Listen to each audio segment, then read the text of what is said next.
Alright, Shalom. First and foremost, all praises and glories unto Yahweh, Bahashim, Yahushai, Bahashim, Harakak Wadash. Double honors to the apostles and the elders of the great millstone and the elder bishops that rule well and guide well. And greetings, salutations, blessings, and much love unto you, hopeful elect out there, that have changed your lives and your family's lives towards righteousness that you may earn, walk in righteousness to the best of your ability to earn salvation in these last evil days. All right, your bro Shaquat here. Got a land back video, if you will, off of the elder brother Karazad of GMS Vegas sit downs on 44K, and he put up a video 9 hours ago that says the Lord sends biblical dust storm right before Burning Man orgy festival in Nevada. All right. Very edifying video. I would, Lord, would I remember to put the link in the description? Okay.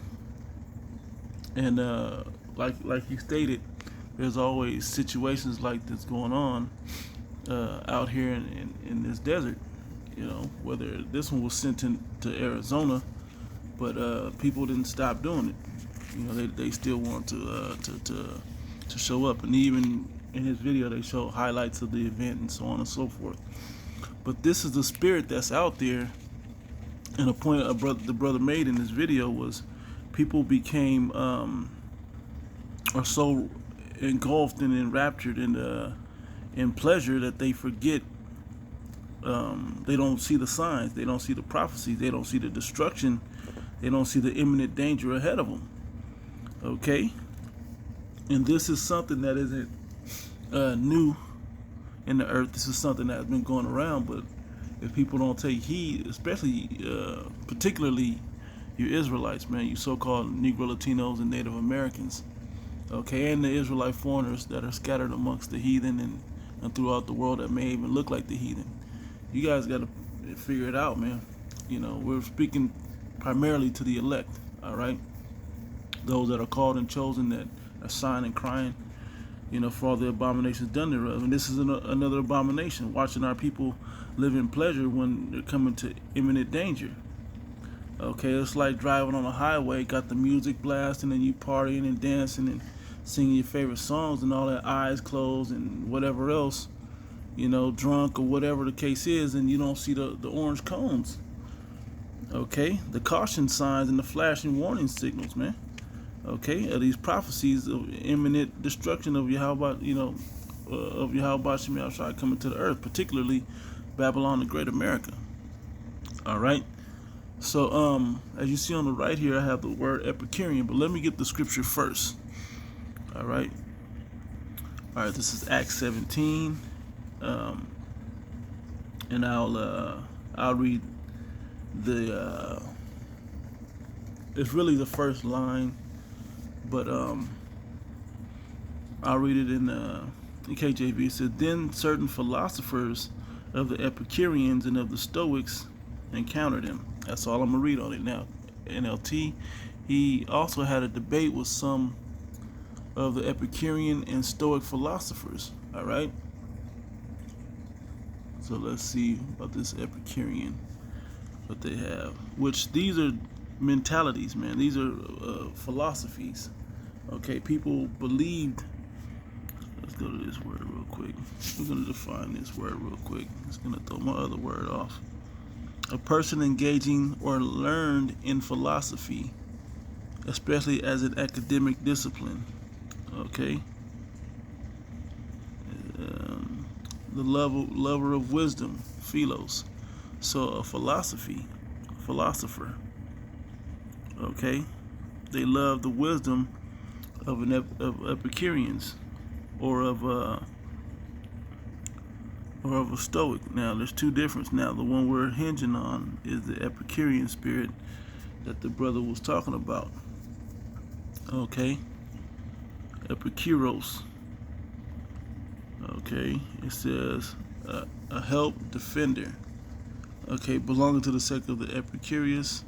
The philosopher. Yep, we're gonna get that when we go into the. Now it's funny they go straight to that, right? which I figured that's what they would do. So let's go to the definition. All right, we got the split screen here. Epicurean. It says a disciple or student of the Greek philosopher Epicurus. Okay, let's open it up a bit. A person devoted to sensual enjoyment. Let's go to this Epicurus guy real quick. Let's do a web search of this guy. Yeah, pick one. Google Epicurus, the Greek philosopher. Epicurus was an ancient Greek philosopher and sage who founded Epicureanism, a highly influential school of philosophy. Let's go to his philosophy. What is he known for? Unsparingly materialistic, metaphysics, imperialist, epistemology, and hedonistic ethics. Okay?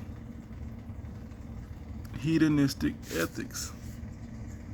And that's a word that you are going to hear in this brother's video here on the left side. Okay? Hedonistic, engaged in the pursuit of pleasure, sensually self-indulgent. Okay? You're going to hear these words, pleasure loving. Okay? Because that's what people are into, man. And that's why you think it's a coincidence that they're passing out, I hate to say it this way, but they're prescribing pharmaceuticals, okay, to you people, particularly opioids, okay? You think it's a coincidence that they legalize marijuana?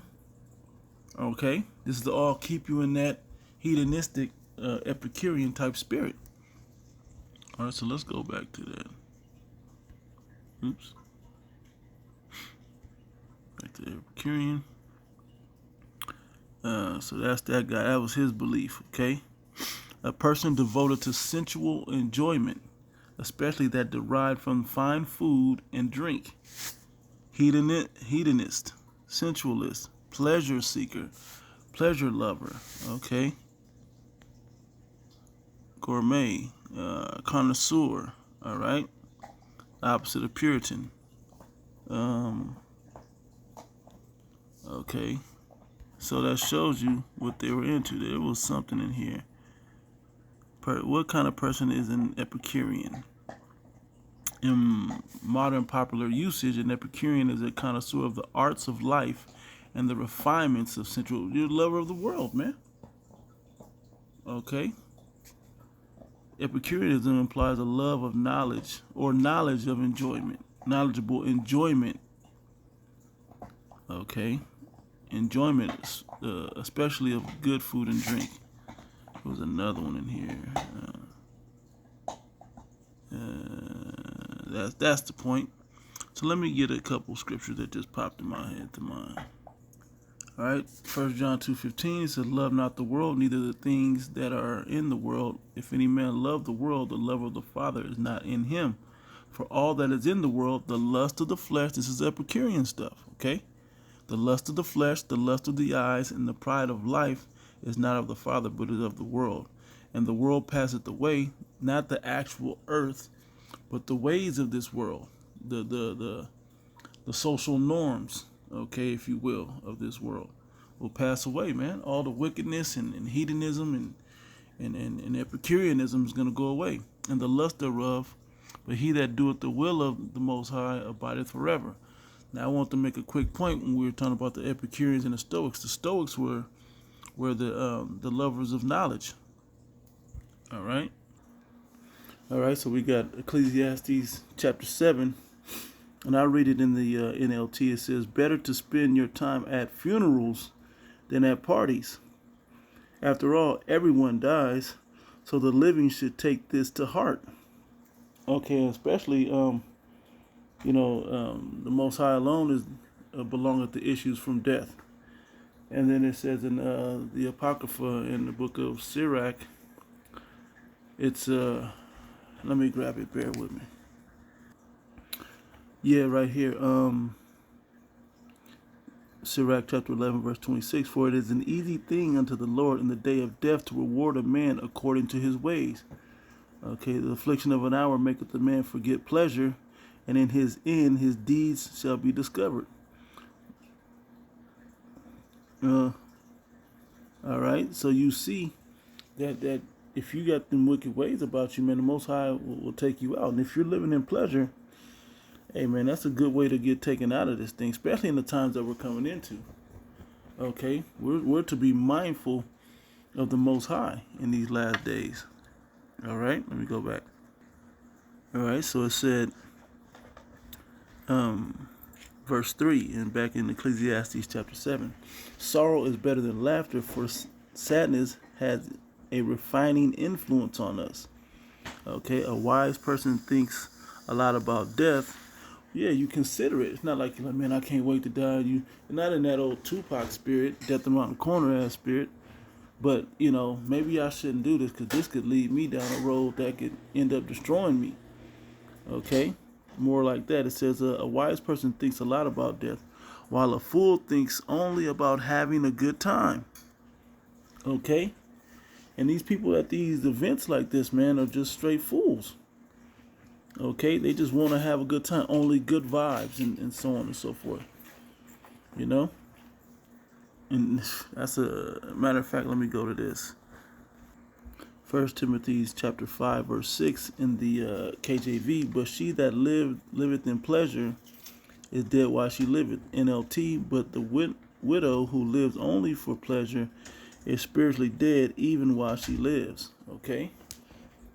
And we have to be spiritually alive, man. Going back to Ezekiel, the 37th chapter. All right.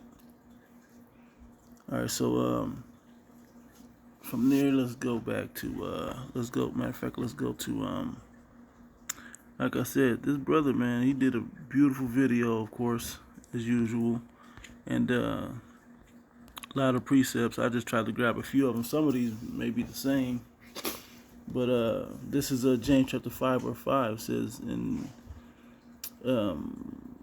I'll start KJV. It says, ye have lived in pleasure on the earth and been wanton. Ye have nourished your hearts as in a day of slaughter.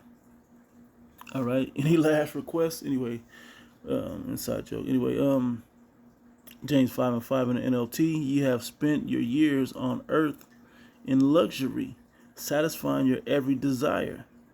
Okay. You have fattened yourselves for the day of slaughter. Yeah, man. You're just setting yourself up to be destroyed, man. Okay, it's an easy thing. All right, as we just in the day of one's death, for the Most High to reward them according to their ways, man.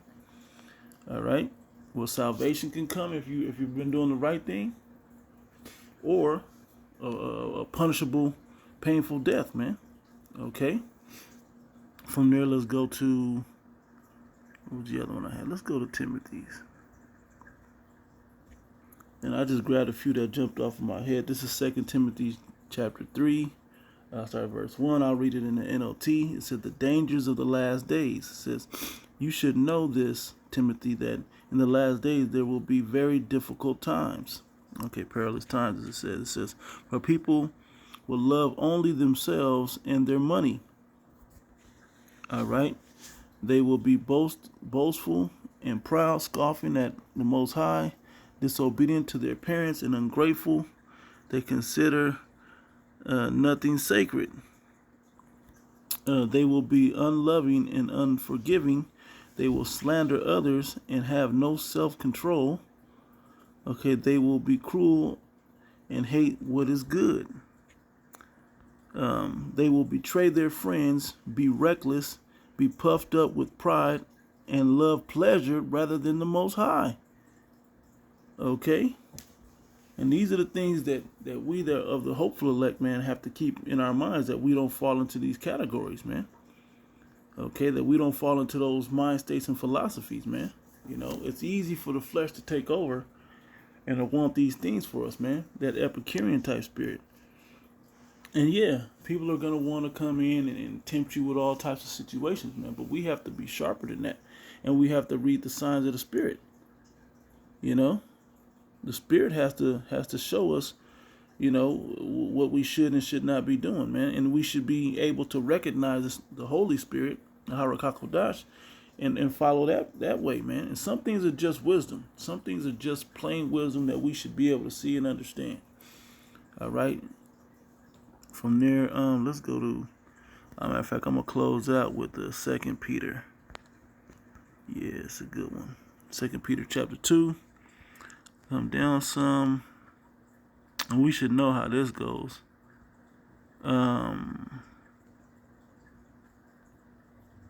Yeah, I'll start at verse 6 because they were involved in certain pleasures in Sodom and Gomorrah. I'll read 2 Peter chapter 2 verse 6 in the NLT. Later, the Most High condemned the cities of Sodom and Gomorrah and turned them into heaps of ashes. He made them an example of what will happen to ungodly people. But the Most High Yahweh also rescued Lot out of Sodom because he was a righteous man who was sick of the shameful immorality of the wicked people around him. Okay, and that's what we're involved in here. As these days is closer and closer, man, it's gonna get more wicked and wicked, man. The people are gonna do more wicked acts, more pleasurable acts, more Epicurean acts. Okay, with complete disregard and full of pride, man. We're watching the days happen. We just had Pride Month a couple of months ago. Okay, where pride is on an all-time high. All right, so we gotta be mindful of these things, man. Okay. Verse 8, yes, Lot was a righteous man who was tormented in his soul by the wickedness he saw and heard day by day. All right, and that's how we should be. Okay.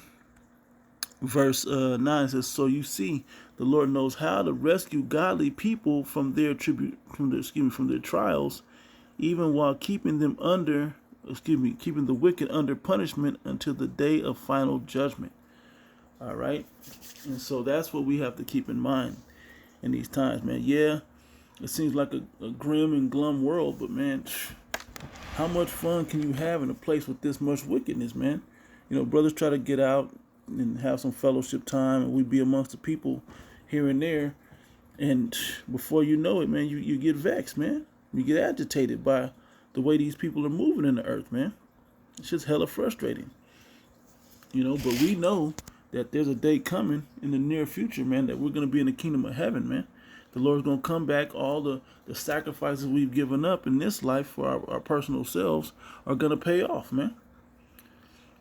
And that we can escape heavy judgment and doom that these other people face. I'm going to play this just so you get that. Yeah. Yep, he had a definition up there. Reveling orgy, okay, is what he had up there. But watch that video. So what I'm going to do now is go through some of his comments. Brothers put up some great precepts in his comments. GMS Orlando and the Truth, Shalom. It says Isaiah 42, verse 13 and 14, the Lord shall go forth as a mighty man. He shall stir up jealousy like a man of war. He shall cry, yea, roar. He shall prevail against his enemies. And 2/3 of his own people are his enemies as well, man. Okay, along with the heathen that are out there, specifically the Edomites. Okay, that are in power of the earth to put this wickedness away out of the earth. You know, it says, I have long time holding my peace. I have been still and refrained myself. Now will I cry like a travailing woman. I will destroy and devour at once. Woo, this is what's coming, man. For y'all that are in that Epicurean spirit, man. In that pleasurable, you know, all about me spirit, man. How good I feel. This is Bakayar Amanah 144. It says Jeremiah 51 and 1. Thus saith the Lord Yahweh, behold, I will raise up against Babylon, aka America, and against them that dwell in the midst of them that rise up against me, a destroying wind, and that goes right into the spirit of what that dust storm was about. All right, verse 6, it says, "Flee ye out of the midst of Babylon, and deliver every man his soul. Be not cut off in her iniquity, for this is the time of the Lord's vengeance. He will render unto her a recompense." Okay, this place is gonna get paid back for all the evil deeds, man, that is done. All right, we have to be aware of that. This is the same Bachayar Amanah 144, Ecclesiastes 23:19. "Such a man feareth only the eyes of men, and knoweth not that the eyes of the Lord are 10,000 times brighter than the sun, beholding all the ways of men, and considering the most secret parts." Yeah, man, your inner self is who he's going to judge you by, man. The works that you started within you, they proceed out of you and become wicked acts and deeds, man. The ideas that start off inside of you. Okay, and he's going to judge you according to that, man. Okay. Come, bringing heavy judgment. Come. Let's see if there's another one in there. It was very edifying, man. So, yeah. So, I believe that was the point. Yep, that was pretty much the point. So, I'm going to leave it there and close out. Lord willing, this was edifying. Like I said, check this video out. Beautiful and edifying. Lord willing, you were edified in this video as well. Giving all praises and glories unto Yahweh, by Hashem Yahushai, by Hashem HaRachakwadash. Double honors to the apostles and the elders of the great millstone. Greetings, salutations, blessings, and much love unto the elect. To the next one. Shalom.